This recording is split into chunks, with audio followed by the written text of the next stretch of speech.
बहुत से लोगों के मन में ये प्रश्न जरूर उठता होगा कि आखिर मृत्यु के बाद आत्मा को 13 दिन तक घर में क्यों रोका जाता है।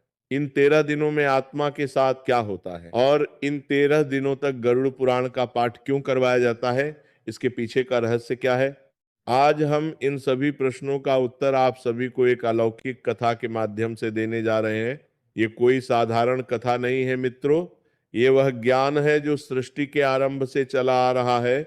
ये वह सत्य है जिसे जानने के बाद मनुष्य के जीवन और मृत्यु के प्रति दृष्टिकोण पूरी तरह बदल जाता है। इस कथा को स्वयं धर्मराज ने देवर्षि नारद जी को सुनाई थी। एक बार की बात है, नारायण भक्त देवर्षि नारद जी नारायण का जप करते हुए तीनों लोकों में भ्रमण कर रहे थे। उनके हाथों में वीणा थी और उनके मुख पर सदैव की भांति प्रसन्नता का भाव था। देवर्षि नारद जी का स्वभाव ऐसा था कि वे जहां भी जाते वहां ज्ञान और भक्ति का प्रकाश फैला देते थे। तीनों लोकों में उनके समान जिज्ञासु और उनके समान ज्ञानी दूसरा कोई नहीं था। भ्रमण करते करते वह मृत्युलोक में आ पहुंचे। जब भी देवर्षि नारद जी मृत्युलोक में आते थे तो उनका हृदय मानव जाति के दुखों को देखकर करुणा से भर जाता था। वो सोचते थे कि इस मृत्युलोक में मनुष्य कितनी पीड़ाओं और कष्टों के बीच जीवन व्यतीत करता है। मृत्युलोक में उन्होंने देखा कि एक गांव में किसी व्यक्ति की मृत्यु हो गई थी और उसके परिवार वाले बहुत दुखी होकर विलाप कर रहे थे। उस मृत व्यक्ति की पत्नी छाती पीट पीट कर रो रही थी और कह रही थी, हे स्वामी, आपने मुझे इस संसार में अकेला क्यों छोड़ दिया। अब मेरा और मेरे बच्चों का सहारा कौन बनेगा। हे प्राणनाथ, आप मुझे छोड़कर कहाँ चले गए। उसके बच्चे अपनी माता के पास बैठकर रो रहे थे। उनके नन्हे नन्हे चेहरों पर इतना गहरा दुख था कि देखने वाले का हृदय भी पिघल जाए। पड़ोसी और परिजन भी वहां एकत्र हो गए थे और सब अपने अपने दुख को किसी न किसी रूप में प्रकट कर रहे थे। यह दृश्य देखकर देवर्षि नारद जी का हृदय द्रवित हो गया। उनकी आंखों में करुणा के आंसू आ गए।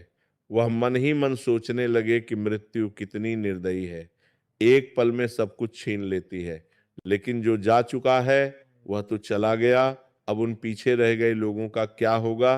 तभी नारद जी ने देखा कि उस मृत व्यक्ति के घर के बाहर एक ब्राह्मण बैठकर गरुड़ पुराण का पाठ कर रहा था। उसकी वाणी मधुर और स्पष्ट थी। वह पाठ बड़ी श्रद्धा और भाव के साथ कर रहा था और परिवार के सभी सदस्य 13 दिनों तक घर में ही रहकर सभी नियमों का पालन कर रहे थे। घर में एक दीपक जल रहा था जो लगातार प्रज्वलित था। यह सब देखकर देवर्षि नारद जी के मन में अनेक प्रश्न उठने लगे। वह सोचने लगे कि आखिर 13 दिनों तक आत्मा घर में ही क्यों रहती है। इन 13 दिनों में आत्मा के साथ क्या घटित होता है। गरुड़ पुराण का पाठ करवाने से आत्मा को क्या लाभ मिलता है। यह दीपक क्यों जलाया जाता है और यदि इन नियमों का पालन न किया जाए तो क्या होता है। इन सभी प्रश्नों का उत्तर जानने के लिए देवर्षि नारद जी सीधे यमलोक की ओर चल पड़े। नारायण नारायण का जप करते हुए देवर्षि नारद जी यमलोक में पधारते हैं। मित्रों, यमलोक एक ऐसा स्थान है जहां सामान्य जीवात्माएं नहीं जाती। यह वह लोक है जहां प्रत्येक आत्मा के कर्मों का हिसाब होता है। यमलोक के द्वार पर दो विशाल और भयंकर दिखने वाले यमदूत हमेशा खड़े रहते हैं।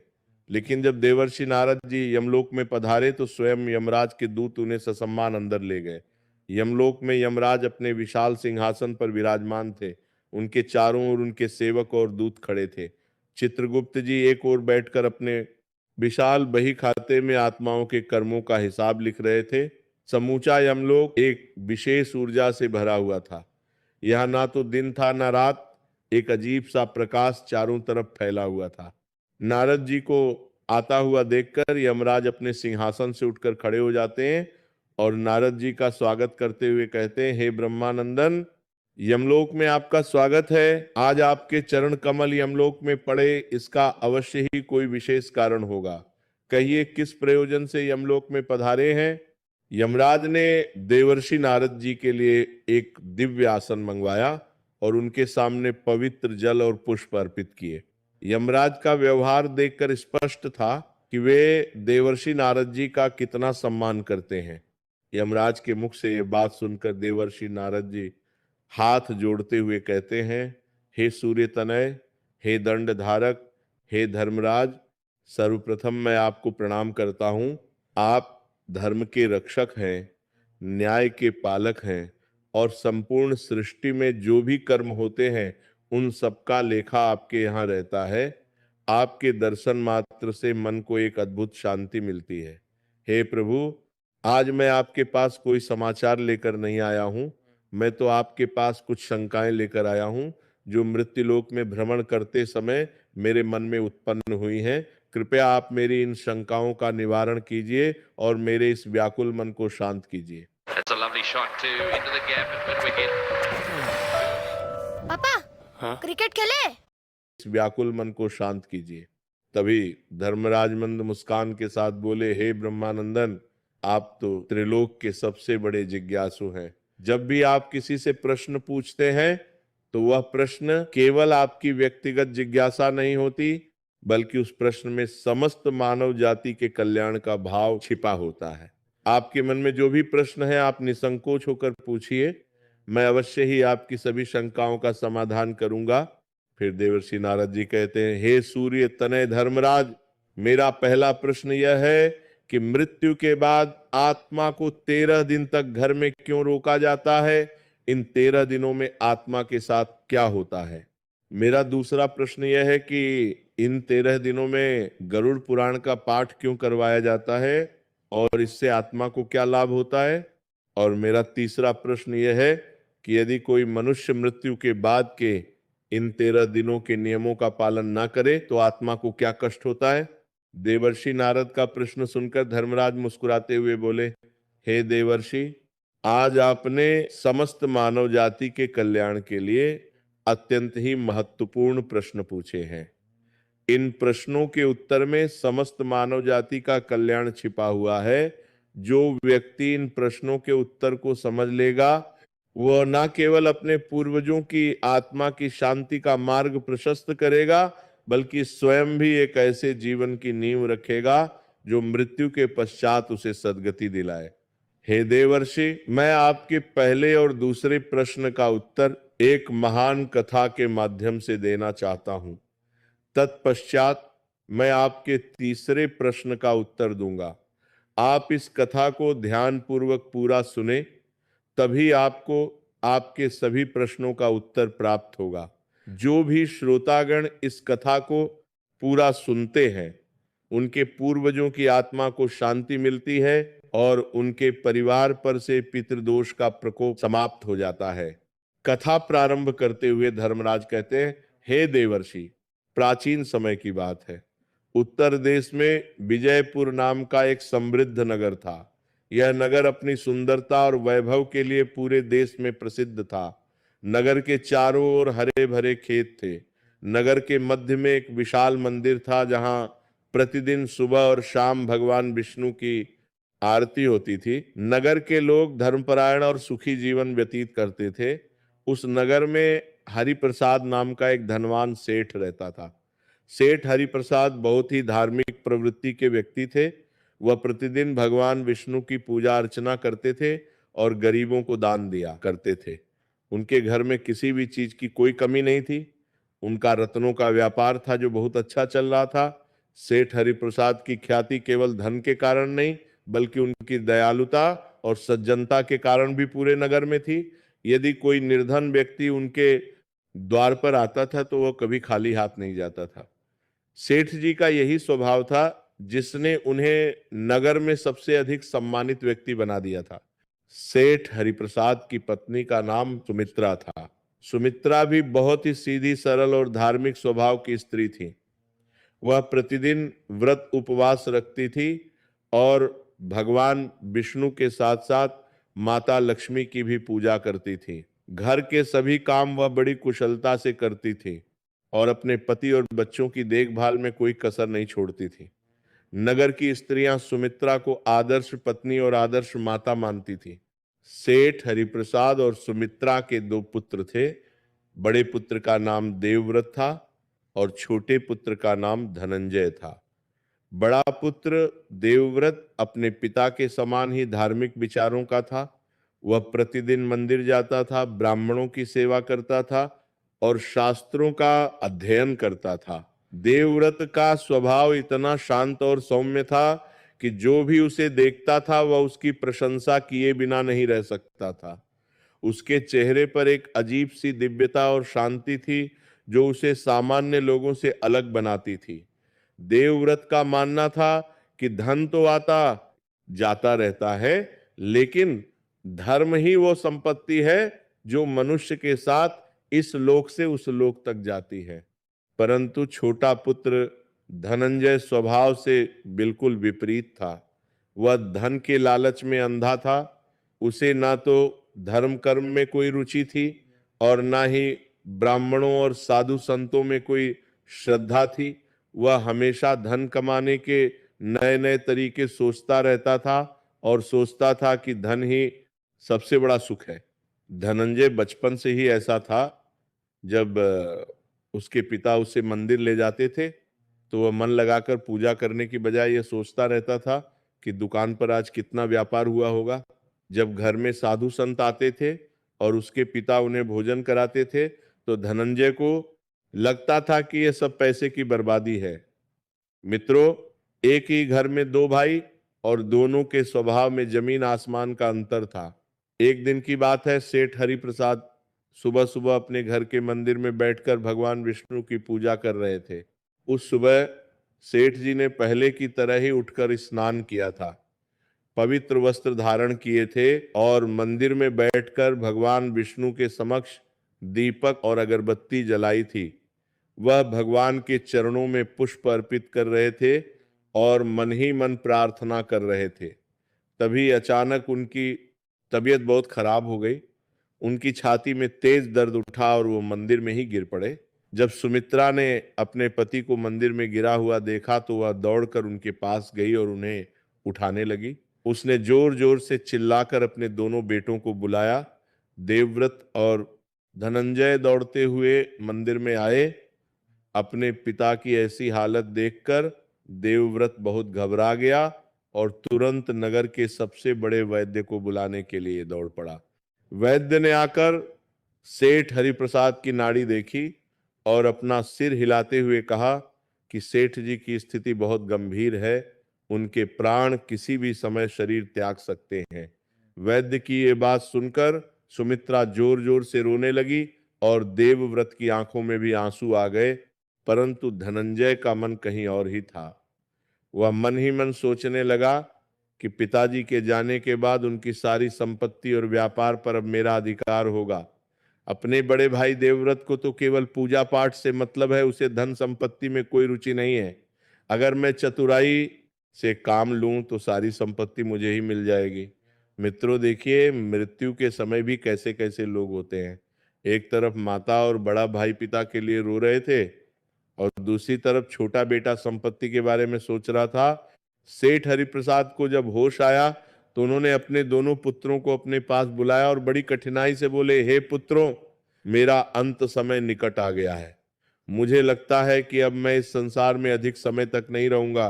देखो पुत्रों, मैंने अपना पूरा जीवन धर्म के मार्ग पर चलते हुए बिताया है।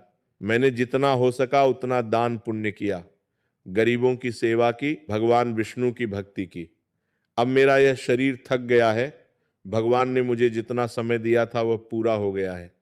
मेरी अंतिम इच्छा है कि मेरी मृत्यु के बाद तुम दोनों भाई मिलकर मेरा अंतिम संस्कार विधि विधान से करना। मेरी मृत्यु के बाद 13 दिनों तक सभी नियमों का पालन करना, गरुड़ पुराण का पाठ करवाना, ब्राह्मणों को भोजन कराना, गरीबों को दान देना, पिंडदान करना और 13वें दिन मेरी आत्मा की शांति के लिए विशेष पूजा करवाना। मेरा आशीर्वाद सदैव तुम दोनों के साथ रहेगा।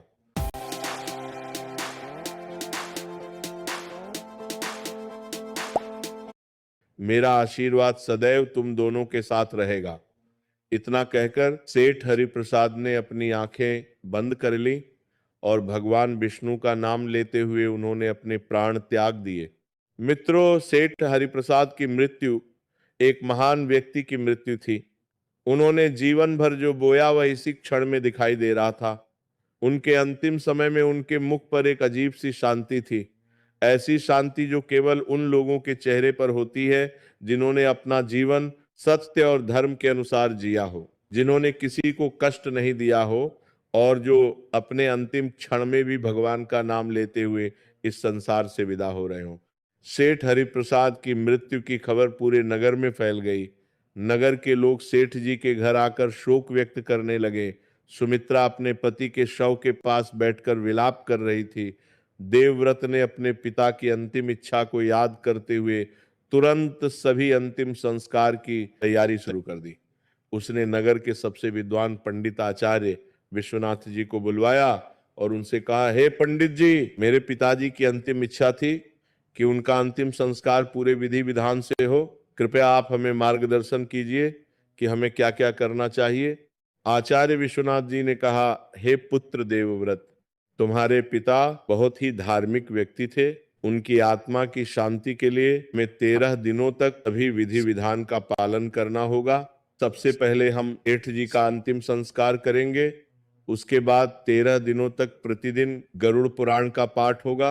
प्रतिदिन पिंडदान किया जाएगा, ब्राह्मणों को भोजन कराया जाएगा और 13वें दिन विशेष पूजा होगी, जिसके बाद आत्मा को यमलोक की यात्रा पर भेजा जाएगा। देवव्रत ने आचार्य जी की सभी बातें ध्यानपूर्वक सुनी और कहा, हे आचार्य जी, मैं अपने पिताजी की अंतिम इच्छा पूरी करने के लिए सब कुछ करूंगा। आप मुझे बताइए कि मुझे क्या क्या करना है। आचार्य विश्वनाथ जी ने कहा, हे पुत्र, सबसे पहले तुम्हें अपने पिता का अंतिम संस्कार करना होगा। उसके बाद जब तुम घर लौटोगे तो घर में एक स्थान पर दीपक जलाना होगा जो 13 दिनों तक लगातार जलता रहना चाहिए। यह दीपक आत्मा का मार्गदर्शन करता है। मृत्यु के बाद आत्मा अपने शरीर को छोड़े देती है, लेकिन वह तुरंत यमलोक नहीं जाती। आत्मा 13 दिनों तक अपने घर में ही रहती है, क्योंकि उसे अपने परिवार से मोह होता है, उसे अपने बच्चों की चिंता होती है, अपने घर से लगाव होता है। इस लोक से उस लोक की यात्रा एकदम से नहीं होती, ये एक क्रमिक प्रक्रिया है। आत्मा को इन 13 दिनों में धीरे धीरे यह समझ आता है कि अब उसका इस शरीर से और इस संसार से कोई संबंध नहीं रहा। इसीलिए इन 13 दिनों में गरुड़ पुराण का पाठ करवाया जाता है, ताकि आत्मा को मोक्ष का मार्ग दिखाया जा सके और उसे यमलोक की यात्रा के लिए तैयार किया जा सके। आचार्य जी की बात सुनकर देवव्रत ने अपने पिता का अंतिम संस्कार बड़े ही विधि विधान से किया। उधर धनंजय भी अंतिम संस्कार में शामिल हुआ, लेकिन उसका मन कहीं और ही था। वह बार बार यही सोच रहा था कि अब पिताजी की तिजोरी की चाबी कहाँ होगी और उनकी संपत्ति में उसे कितना हिस्सा मिलेगा। अंतिम संस्कार के बाद जब सभी लोग घर लौटे तो आचार्य विश्वनाथ जी ने एक स्थान पर दीपक जलाया और गरुड़ पुराण का पाठ प्रारंभ किया। देवव्रत अपने पिता की आत्मा की शांति के लिए बड़ी श्रद्धा से सब कुछ कर रहा था। वह प्रतिदिन गरुड़ पुराण का पाठ सुनता था, ब्राह्मणों की सेवा करता था, गरीबों को भोजन और वस्त्र दान करता था। परंतु धनंजय इन सब से बहुत चिढ़ता था। उसे लग रहा था कि यह सब पैसे की बर्बादी है। एक दिन धनंजय ने अपने बड़े भाई देवव्रत से कहा, हे भाई, ये क्या पागलपन लगा रखा है तुमने? पिताजी तो जा चुके हैं, अब उनके लिए इतना पैसा खर्च करने का क्या फायदा? यह गरुड़ पुराण का पाठ और ब्राह्मणों को भोजन कराना और गरीबों को दान देना, यह सब पैसे की बर्बादी है। पिताजी अभी संसार में नहीं है, उनकी आत्मा को इन सब से क्या मिलेगा? यह सब केवल ढोंग है। इससे अच्छा है कि हम इस धन को बचाकर अपने व्यापार में लगाएं। धनंजय की यह बात सुनकर देवव्रत को बहुत दुख हुआ। उसने कहा, हे भाई, तुम ये क्या कह रहे हो? ये पिताजी की अंतिम इच्छा थी, क्या तुम पिताजी की अंतिम इच्छा भी पूरी नहीं करोगे? मृत्यु के बाद 13 दिनों तक आत्मा घर में ही रहती है। पिताजी की आत्मा अभी भी हमारे बीच में है, वो हम सबको देख रही है, सुन रही है। यदि हमने इन 13 दिनों के नियमों का पालन नहीं किया तो पिताजी की आत्मा को बहुत कष्ट होगा, वह भटकती रहेगी और उसे मुक्ति नहीं मिलेगी। देवव्रत की बात सुनकर धनंजय हंसने लगा और बोला, भाई, तुम तो एक पढ़े लिखे व्यक्ति हो, तुम इन बेकार की बातों पर विश्वास करते हो। आत्मा वात्मा कुछ नहीं होती, ये सब पंडितों ने अपना पेट भरने के लिए बनाया है। मैं इन सब बातों में विश्वास नहीं करता। तुम्हें करना है तो करो, लेकिन मेरे हिस्से का एक भी पैसा इसमें खर्च नहीं होना चाहिए। मित्रों, धनंजय के मुंह से ऐसे अधर्म की बातें सुनकर उसके पिता की आत्मा जो उसी घर में विचरण कर रही थी वह बहुत दुखी हो गई। आत्मा चीख चीख कर कह रही थी, हे पुत्र, मैं यही हूं, तुम्हारे सामने खड़ी हूं, मुझे देखो, मुझे सुनो, मुझे तुम्हारी सहायता की आवश्यकता है, मुझे मुक्ति दिलाओ। लेकिन धनंजय को ना तो अपने पिता की आत्मा दिखाई दे रही थी और ना ही उसकी आवाज सुनाई दे रही थी। मित्रों, यह बहुत गहरा सत्य है कि मृत्यु के बाद आत्मा उसी घर में रहती है, उन्हीं लोगों के बीच रहती है जिनसे उसे प्रेम था, जिनके लिए उसने जीवन भर परिश्रम किया था। वो आत्मा हर बात सुनती है, हर चीज देखती है, लेकिन बोल नहीं सकती, छू नहीं सकती। ये कितनी बड़ी पीड़ा होगी, इसकी कल्पना करना भी कठिन है। आत्मा रो रो कर कहती, हे पुत्र, मैंने तुम्हें जन्म दिया, तुम्हें पाला पोसा बड़ा किया, तुम्हारे लिए दिन रात मेहनत की, और आज तुम मेरी आत्मा की शांति के लिए एक पैसा भी खर्च नहीं करना चाहते। तुम मेरे पुत्र होकर भी मुझसे इतना द्वेष रखते हो। परंतु आत्मा की यह पुकार धनंजय तक नहीं पहुंच पाई। आगे कथा सुनाते हुए धर्मराज नारद जी से कहते हैं, हे देवर्षि, इस बीच कुछ ऐसा हुआ जिसने इस पूरी कथा का रुख बदल दिया। पहले दिन से तीसरे दिन तक सब कुछ ठीक चल रहा था। देवव्रत अपने पिता की आत्मा की शांति के लिए सभी कर्मकांड करवा रहा था। गरुड़ पुराण का पाठ नियमित रूप से हो रहा था। ब्राह्मणों को भोजन हो रहा था। दीपक लगातार जल रहा था। पहले दिन के पिंडदान से सेठ हरिप्रसाद की आत्मा का सूक्ष्म शरीर बनना शुरू हुआ था। दूसरे दिन के पिंड से कुछ और अंग बन रहे थे। आत्मा धीरे धीरे अपने सूक्ष्म शरीर में स्थापित हो रही थी। लेकिन तीसरे दिन रात को एक ऐसी घटना घटी जिसने सबको हिलाकर रख दिया। उस रात धनंजय चुपचाप अपने कमरे में सो रहा था। तभी अचानक उसे सपने में एक भयावह दृश्य दिखाई दिया। उसने देखा कि एक अंधेरी गुफा में उसके पिता की आत्मा बंधी हुई है और दो भयंकर यमदूत उसे कोड़ों से मार रहे हैं।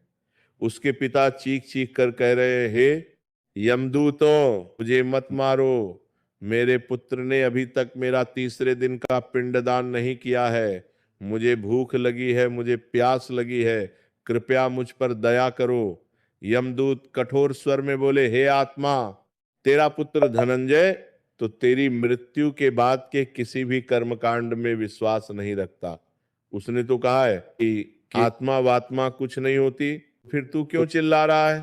तेरे ही पुत्र ने तुझे ये कष्ट दिया है। ये स्वप्न देखकर धनंजय चीखता हुआ नींद से जाग गया। उसका पूरा शरीर पसीने से भीग गया था। उसका दिल जोरों से धड़क रहा था। उसे समझ नहीं आ रहा था कि यह सपना था या सच्चाई।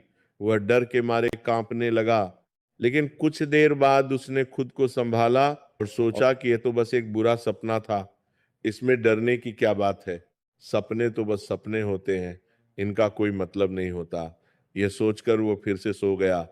मित्रों, यह देखिए कि जब भगवान किसी को सचेत करना चाहते हैं तो वो स्वप्न के माध्यम से भी संदेश देते हैं। लेकिन धनंजय का मन इतने अहंकार और लालच से भरा था कि उसने उस संकेत को भी नजरअंदाज कर दिया। अगले दिन सुबह जब देवव्रत ने धनंजय से कहा कि आज चौथे दिन का पिंडदान है, तुम भी आओ, तो धनंजय ने फिर से मना कर दिया और बोला, मैंने कहा ना भाई, मुझे इन सब बातों में कोई विश्वास नहीं है, तुम करो अपना कर्म कांड, मुझे अपने व्यापार पर ध्यान देना है। पिताजी के जाने के बाद व्यापार कौन संभालेगा? मैं आज से दुकान खोलने जा रहा हूं। देवव्रत ने बहुत समझाया, लेकिन धनंजय ने एक ना सुनी और वह अपने पिता की दुकान पर चला गया। मित्रों, यहाँ ध्यान देने वाली बात यह है कि हमारे शास्त्रों में कहा गया है कि मृत्यु के बाद 13 दिनों तक परिवार के सदस्यों को शोक का पालन करना चाहिए। इन दिनों में नए कार्य शुरू नहीं करने चाहिए, व्यापार नाही करना चाहिए, उत्सव नहीं मनाना चाहिए। सगळेजण स्किन केअर हॅक्स आणि मिराकल प्रॉडक्ट्स बद्दल बोलत असतात, पण एक छोटंसं सिक्रेट आहे ज्याबद्दल कोणीच बोलत नाही, आणि ते आहे पाणी. येस, बरोबर आहे. नहीं मनाना चाहिए। ये नियम इसलिए नहीं बने हैं कि ये केवल एक परंपरा है। ये नियम इसलिए बने हैं क्योंकि इन 13 दिनों में आत्मा अपने घर में रहती है और जब परिवार के सदस्य सामान्य जीवन जीते हैं, दुकान खोलते हैं, हंसी मजाक करते हैं, आत्मा को लगता है कि उसकी मृत्यु का किसी को कोई दुख नहीं है। इससे आत्मा को गहरा मानसिक कष्ट होता है। लेकिन धनंजय ने इन सब नियमों को तोड़ दिया। जब धनंजय दुकान पर पहुंचा तो उसने देखा कि दुकान पर कोई ग्राहक नहीं आया। पूरा दिन बीत गया लेकिन एक भी ग्राहक नहीं आया। यह देखकर धनंजय बहुत परेशान हुआ। शाम को जब वह घर लौटा तो उसने देखा कि रसोई में बना हुआ सारा भोजन खराब हो गया था। दूध फट गया था, दाल में कीड़े पड़ गए थे, घी से बदबू आ रही थी। ये देखकर सुमित्रा बहुत चिंतित हुई। बोली, हे पुत्र, ये सब बहुत अशुभ है। तुम्हारे पिता की आत्मा कुपित है। हमें पंडित जी से बात करनी चाहिए। लेकिन धनंजय ने अपनी माता की बात को भी टाल दिया और बोला, माता जी, ये सब मौसम के कारण हुआ होगा। इसमें आत्मा वात्मा का कोई लेना देना नहीं है। आप भी भाई की तरह इन अंधविश्वासों में मत पड़िए। आगे की कथा सुनाते हुए धर्मराज कहते हैं, हे देवर्षि, 5वें दिन एक और विचित्र घटना घटी। उस दिन आचार्य विश्वनाथ जी गरुड़ पुराण का पाठ कर रहे थे। सभी परिवार के सदस्य और नगर के कुछ लोग बैठकर श्रद्धा से पाठ सुन रहे थे। तभी अचानक से वह दीपक जो 13 दिनों तक लगातार जलना चाहिए था वह बुझ गया। कमरे में अचानक से एक अजीब सी ठंडक आ गई। सभी लोगों ने एक साथ उस दीपक की तरफ देखा जो बस एक पल पहले ही जल रहा था। आचार्य विश्वनाथ जी ने तुरंत दीपक को दोबारा जलाया और देवव्रत से कहा, हे पुत्र, ये बहुत ही अशुभ संकेत है। दीपक का बुझना इस बात का संकेत है कि तुम्हारे पिता की आत्मा बहुत कष्ट में है। क्या इस घर में कोई ऐसा है जो इन कर्म कांडों का विरोध कर रहा है, या कोई ऐसा है जो 13 दिनों के नियमों का पालन नहीं कर रहा? देवव्रत ने अपना सिर झुका लिया और बोला, हे आचार्य जी, मेरा छोटा भाई धनंजय इन सब बातों में विश्वास नहीं करता।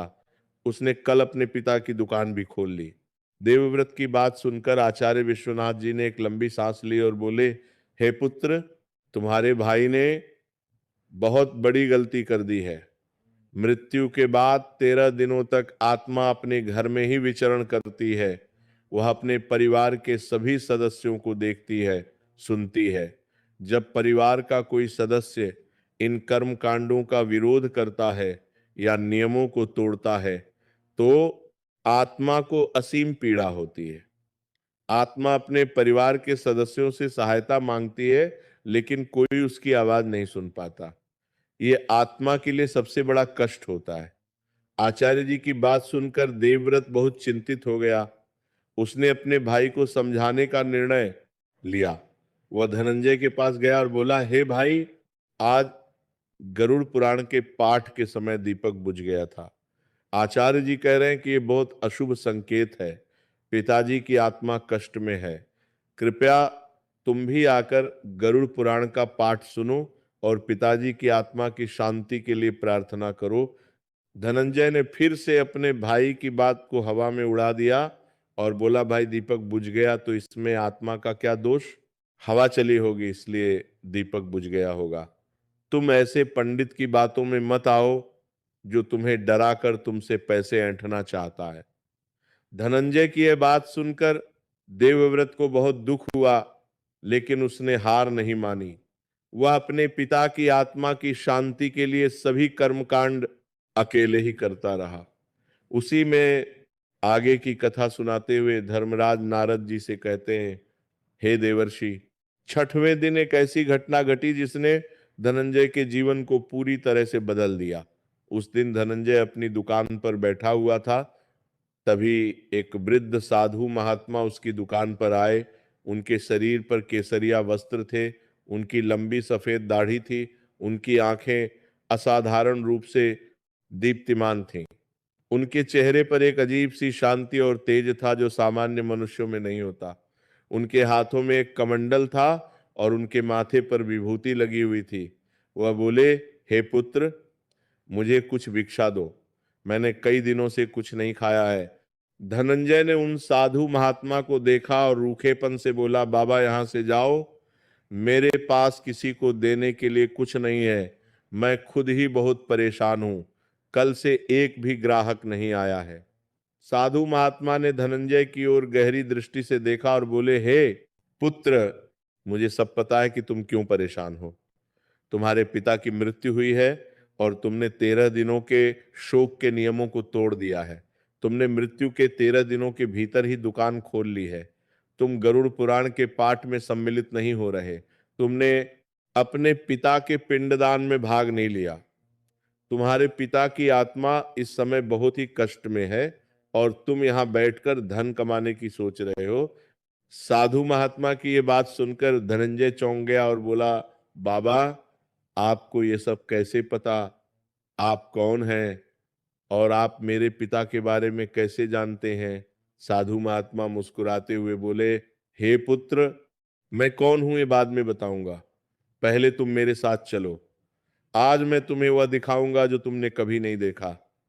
आज मैं तुम्हें तुम्हारे पिता की आत्मा की पीड़ा दिखाऊंगा। उसके बाद तुम्हें विश्वास होगा कि आत्मा होती है या नहीं। साधु महात्मा की बातों में कुछ ऐसा था जो धनंजय को खींच रहा था। वो शब्द नहीं थे, वह एक आंतरिक शक्ति थी। धनंजय ने सोचा, चलो देखते हैं कि ये बाबा मुझे क्या दिखाना चाहते हैं। वैसे भी दुकान पर कोई ग्राहक नहीं आ रहा है। यह सोचकर धनंजय साधु महात्मा के साथ चल पड़ा। साधु महात्मा धनंजय को नगर के बाहर एक जंगल में ले गए। जंगल का मार्ग बहुत शांत था। पेड़ों की घनी छाया थी। पंछियों की आवाजें आ रही थीं। जंगल में एक प्राचीन शिव मंदिर था। यह मंदिर बहुत पुराना था। उसकी दीवारों पर मोटी काई जमी थी, लेकिन मंदिर के अंदर का वातावरण अत्यंत शांत और पवित्र था।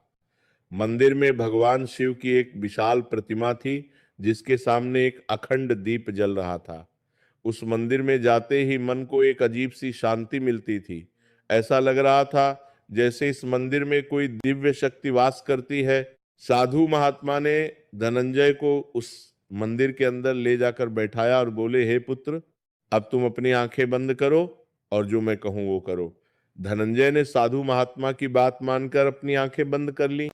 साधु महात्मा ने कुछ मंत्रों का उच्चारण किया और धनंजय के माथे पर अपना हाथ रखा। उसी क्षण धनंजय को एक अद्भुत और भयावह दृश्य दिखाई देने लगा। उसने देखा कि वह एक अंधकारमय लोक में खड़ा है। चारों तरफ घना अंधेरा है।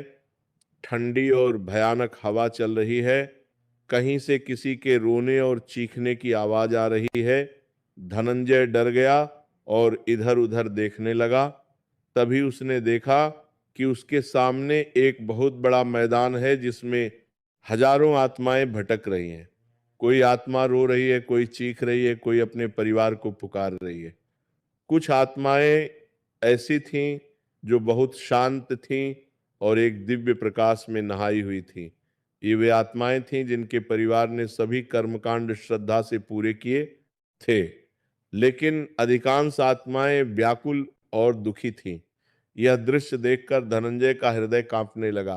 तभी उसकी नजर एक आत्मा पर पड़ी जो बहुत ही दुखी और व्याकुल थी। उस आत्मा के चेहरे पर अपार पीड़ा थी। धनंजय ने जब उस आत्मा को ध्यान से देखा तो वह चौंक गया, क्योंकि वह आत्मा और कोई नहीं बल्कि उसके पिता सेठ हरिप्रसाद की थी। अपने पिता की आत्मा को इस प्रकार कष्ट में देखकर धनंजय जोर से चिल्लाया, पिताजी, पिताजी, आप यहाँ क्यों हैं?